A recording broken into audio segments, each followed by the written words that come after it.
Parte 15. Fogo contra o gelo eterno. O relato do bastardo Jon Snow, em vez de inspirar cautela, acendeu em Rhaego uma fúria fria e desdenhosa.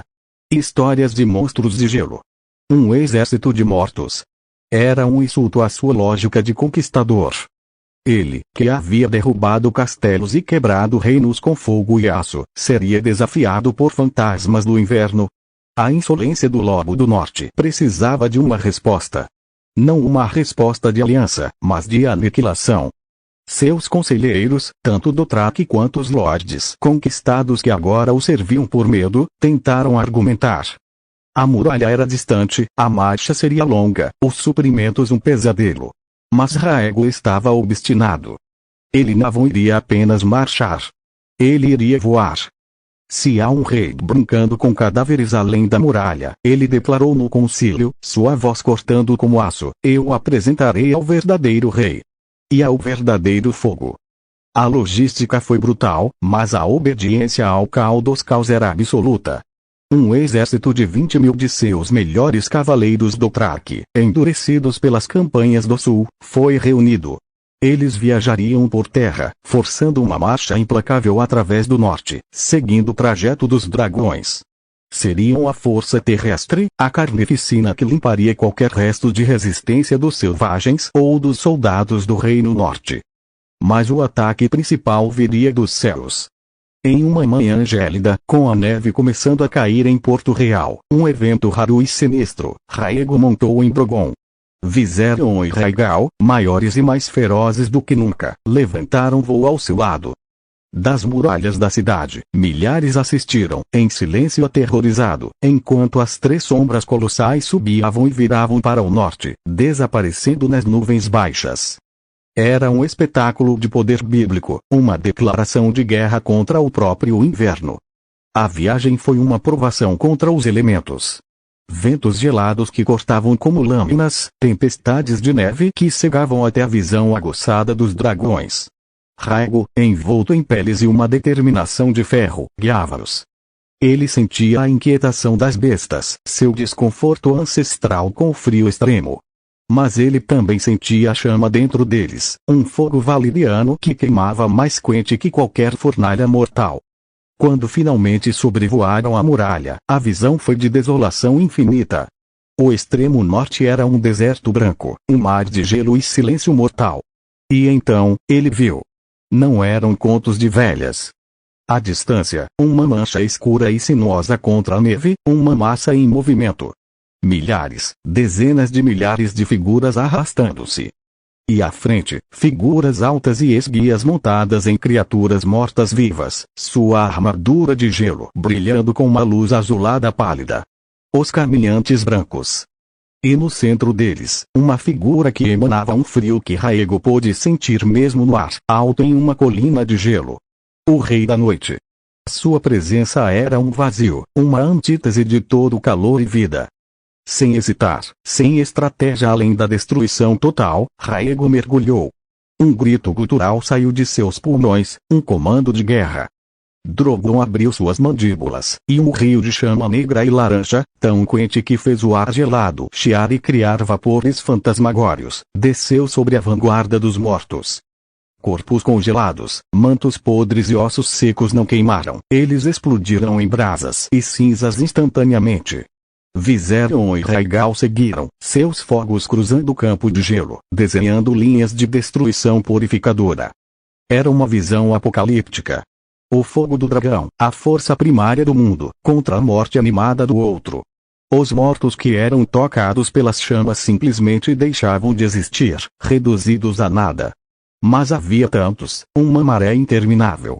O Rei da Noite ergueu os olhos.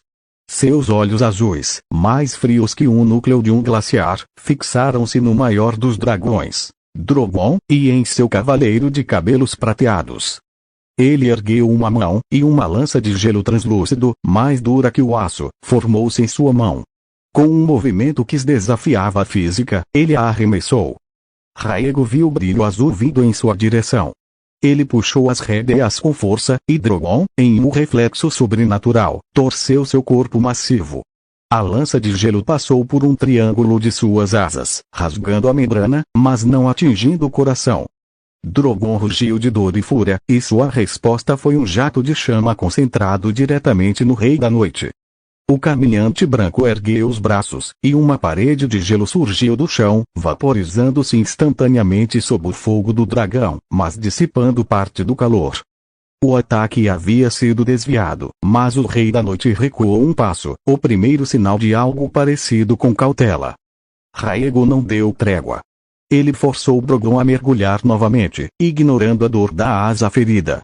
Viserion e Rhaegal, protegendo os flancos, mantinham os outros caminhantes e hordas de mortos afastados com cortinas de fogo. O confronto final foi puro e simples. Rhaego saltou da cela de Drogon, caindo no gelo a alguns metros do Rei da Noite. Em suas mãos, ele não estava com o araque do Traque.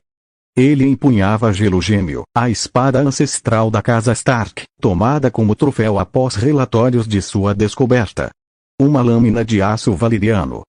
O Rei da Noite desembainhou sua própria lâmina, uma coisa de gelo eterno que emitia uma luz azul que doía nos olhos. Eles se encontraram no centro de um círculo de fogo e gelo, com os rugidos dos dragões e o silêncio dos mortos como testemunhas. A luta foi de deuses antigos. O aço valeriano, forjado com magia e fogo, contra o gelo encantado que congelava a alma. Rhaego lutou com a fúria de todas as suas conquistas, com o ódio pelo que aquela criatura representava, um fim sem glória, um inverno sem fim. O Rei da Noite lutou com a paciência eterna e o poder de eras. E então, Rhaego viu uma abertura. Quando o rei avançou para um golpe mortal, Rhaego usou um movimento que aprenderá nas planícies, uma queda rápida, um giro, e um golpe ascendente com toda a força de seu corpo. Gelo Gêmeo encontrou a armadura de gelo no peito do Rei da Noite. Não houve estalo de metal. Houve um som de vidraça estilhaçando em uma escala cósmica. Rachas azuis brilhantes irradiaram do ponto de impacto. O Rei da Noite parou, seus olhos azuis fixos em Rhaego. Por uma fração de segundo, parecia que uma emoção, talvez surpresa, talvez reconhecimento, cruzou seu rosto eternamente gelado. E então, ele desintegrou-se. Não em pedaços, mas em uma névoa de cristais de gelo finíssimos que piscavam e desapareceram, sugados pelo vento do norte. Ao seu redor, como um efeito dominó, os outros caminhantes brancos estilhaçaram-se em silêncio. E, libertos da magia que os mantinha, os mortos que ainda não haviam sido queimados caíram, finalmente inerte, um tapete de cadáveres congelado sobre a neve. A quietude foi absoluta. O vento uivou sobre a planície vazia de ameaças. Rhaego ficou de pé, ofegante, a espada valeriana pesada em sua mão. Ele olhou para cima. Drogon, Viserion e Rhaegal pousaram ao seu redor, seus corpos fumegando contra o frio, suas asas feridas, mas vivos. Seus olhos de dragão, cheios de inteligência primordial, fitaram seu cavaleiro. Eles não morreram. Nenhum dragão morreu. O fogo havia vencido. O dragão havia matado o Rei da Noite. A marcha forçada do exército terrestre do Traque chegou semanas depois, encontrando apenas um campo de batalha congelado e o seu cal, mais um mito do que um homem, de pé entre os três dragões. A notícia se espalhou para o sul como um raio. Não por corvos, mas por puro terror e admiração. O Rei Dragão não apenas enfrentou os demônios do conto de fadas, ele os aniquilou. Ele fez o que Aegon, o Conquistador, nunca sonhou. Ele salvou Westeros. Mas, de pé naquela desolação gelada, olhando para os dragões que eram a extensão de sua vontade, Rhaego não sentiu o calor da salvação. Ele sentiu o frio mais profundo de todas, o vazio de uma conquista que não dava pilhagem, nem escravos, nem glória que ele pudesse saborear. Ele havia matado o inverno, mas dentro dele, algo mais vital havia congelado. Ele havia provado ser um deus. E agora, retornando ao seu trono de ferro, com o reino que o temia como uma força da natureza e dragões que eram a encarnação de seu poder absoluto, o verdadeiro desafio começaria. Governar o mundo que não era mais um jogo a ser ganho, mas um peso a ser carregado por uma eternidade que ele mesmo havia conquistado. O Cal dos Caos, o Rei Dragão, o matador do Rei da Noite. Títulos vazios contra o silêncio ensurdecedor do poder supremo e solitário.